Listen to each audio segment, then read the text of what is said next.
Good morning to all of you. आज हम disaster management के बारे में अध्ययन करेंगे। तो डिजास्टर मैनेजमेंट का पहले शाब्दिक अर्थ समझेंगे।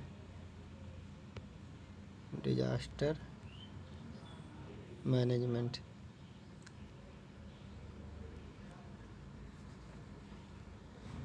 इसमें सबसे पहले हम अध्ययन करेंगे डिजास्टर का, उसी के अकॉर्डिंग हम उसके मैनेजमेंट का अध्ययन करेंगे। ठीक है, तो सबसे पहले डिफिनीशन देखते हैं डिजास्टर की।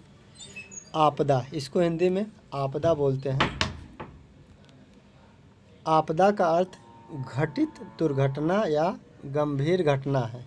ठीक है, आपदा का जो अर्थ है घटित दुर्घटना या घटित घटना है, जो प्राकृतिक दुर्घटना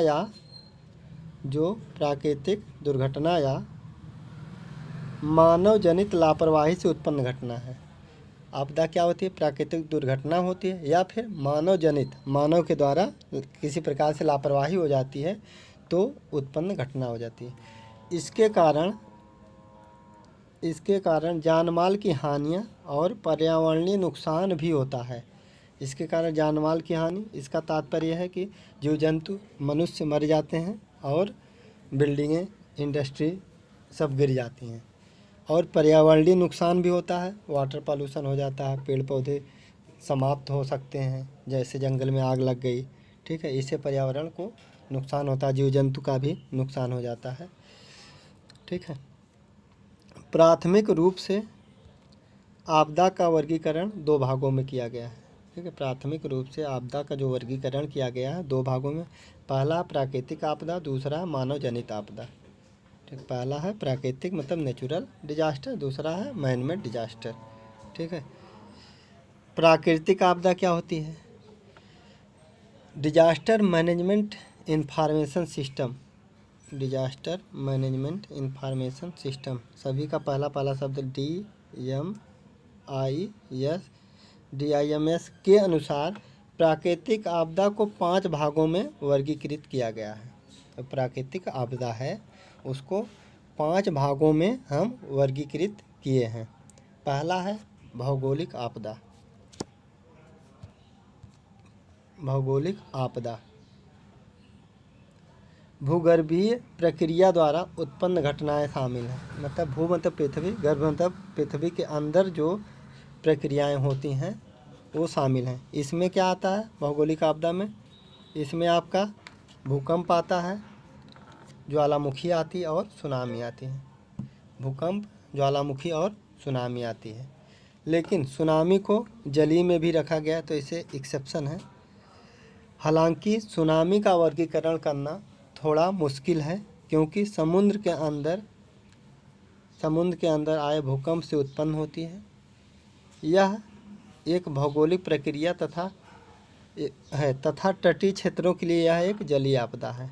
ठीक है, ज़मीन के अंदर हो रहा है, भूकंप से उत्पन्न हो रही, इसलिए इसको भौगोलिक आपदा में रख रहे हैं। लेकिन तटीय क्षेत्रों के लिए यह एक जलीय आपदा है। ठीक है, उसके बाद हम जलीय आपदा को अध्ययन करेंगे। इसके अंतर्गत जल चक्र में परिवर्तन के कारण शामिल घटनाएं आती हैं। जब वाटर बॉडी से जल का ओवरफ्लो होता है तो इसमें बाढ़, भूस्खलन एवं जलीय तरंगों का सीमा से अधिक ऊपर उठना शामिल होता है। इसको जलीय आपदा कहते हैं। वाटर बॉडी से जल का ओवरफ्लो होता है। ठीक है, तो जलीय आपदा के एग्जाम्पल कौन कौन से हैं? आपका बाढ़ है, भूस्खलन है, जलीय तरंगों का सीमा से ऊपर अधिक उठना होता है। ठीक, इसके बाद हम मौसमी आपदा को अध्ययन करेंगे। तीसरा पॉइंट है मौसमी आपदा। इसके अंतर्गत साइक्लोन, इसको हम चक्रवात बोलते हैं, टॉर्नेडो, तेज वर्षा, सैंड, डस्ट, आइस आदि आते हैं। ठीक है, ये सब मौसम के कारण आते हैं। जैसे चक्रवात हमेशा ज़्यादातर अक्टूबर में ही आता है। तेज वर्षा जब वर्षा का मौसम होता है तभी होती है। ठीक है, गर्मी में सैंड और डस्ट ज़्यादा उड़ती हैं, ठंडी के मौसम में आइस ज़्यादा पड़ती है। ठीक है, इसके बाद हम जलवायु, चौथा नंबर जलवायु आपदा को अध्ययन करेंगे। इसके अंतर्गत जलवायु मतलब जलवायु, में परिवर्तन जब होता है उसके कारण आपदाएँ आती हैं। इसके अंतर्गत सूखा, जंगल की आग, बहुत तेज़ सर्दी एवं तेज़ गर्मी, ग्लेशियर का पिघलना आदि शामिल है। ठीक है। जलवायु में जब परिवर्तन होता है तो सूखा पड़ता है, जंगल में आग लगती है, तेज़ सर्दी पड़ती है, तेज़ गर्मी पड़ती है, ग्लेशियर पिघलती हैं इत्यादि घटनाएं होती हैं। इसके बाद लास्ट पढ़ेंगे जैविक आपदा। जैविक आपदा, इसके अंतर्गत बैक्टीरिया, वायरस, फंगस आदि से होने वाली बीमारियों को शामिल किया गया है। ठीक है। जैविक आपदा में बैक्टीरिया, वायरस, फंगस आदि से होने वाली बीमारियों को शामिल किया गया है। इसमें कोविड-19 भी ऐड कर सकते हैं। कोविड-19, ठीक है, कोविड-19।